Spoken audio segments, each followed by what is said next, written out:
বহাগ আৰু বহাগৰ এই বতৰ সুন্দৰ পৰিৱেশতো আছো আৰু বিশেষকে তোমাক লগ পাইছো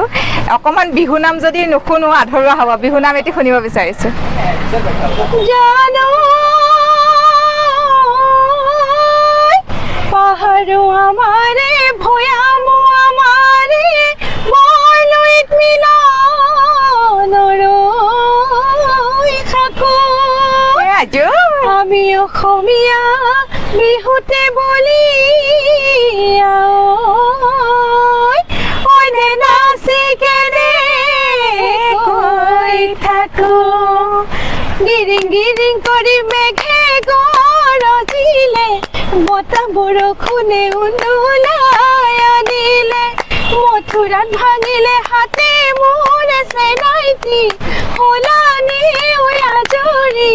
খালানি ঐ ভাত পানী লগৰ বয়ে বস্তু ললানি ঐ সামৰি ললানি ঐ সামৰি তুমি এতিয়া অসমবাসী কি ক'বা আৰু এবাৰ বিহুৰ প্ৰস্তুতি কেনেকুৱা ধৰণে চলিছে বিহুৰ প্ৰস্তুতি বুলি ক'ব গ'লে আচলতে প্ৰকৃতিয়ে আমাৰ মনবিলাক সাতখন আঠখন কৰে আৰু মঞ্চলৈ যোৱাৰ প্ৰস্তুতি সেইটো এটা বেলেগ কিন্তু প্ৰকৃতিয়ে আমাক যি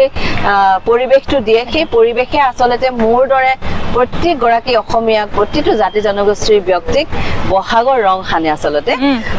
সেইটো আমাৰ প্ৰত্যেকৰে হিয়াত একেই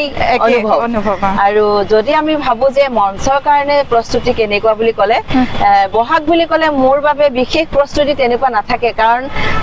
গোটেই বছৰতে বিভিন্ন কামতে হওক বিভিন্ন অনুষ্ঠানবিলাক থাকে বহাগ বুলি আচলতে বেলেগ ধৰণৰ মোৰ তেনেকুৱা প্ৰস্তুতি একো নাথাকে কিন্তু থাকে হয় কিন্তু সেই উৎসাহটো বেলেগ হয় আৰু আমাৰ আনন্দটো বেলেগ হয় আৰু মনটো আমাৰ বেলেগ হৈ থাকে এইকেইটা দিনত গতিকে বিভিন্ন ঠাইত অনুষ্ঠান আছে ৰাইজক পোনপটীয়াভাৱে লগ পোৱাৰ এটা পৰিৱেশ হয় আচলতে বহাগত গতিকে তেনেধৰণৰ প্ৰস্তুতি চলি আছে আৰু সদায় ভাল লাগে বহাগ বুলি ক'লে আমাৰ মাজত সেই বিহুৱে যেন আমাক পুৰা শান্তি আমাক একতা আমাৰ মাজত ভাতৃত্ববোধ সেই বস্তুটো আমি আকৌ ঘূৰাই পাওঁ অসমীয়া নৱবৰ্ষৰ সেই পৰিৱেশটো আমি ঘূৰাই পাওঁ গতিকে মই এই চেগতে আকৌ সকলোকে ৰঙালী শুভকামনা জনাইছো আৰু এইখিনিতে এটা কথা জানিব বিচাৰিছো যিহেতু অসমৰ বাহিৰলৈ বহিৰাজ্য বা বিদেশলৈ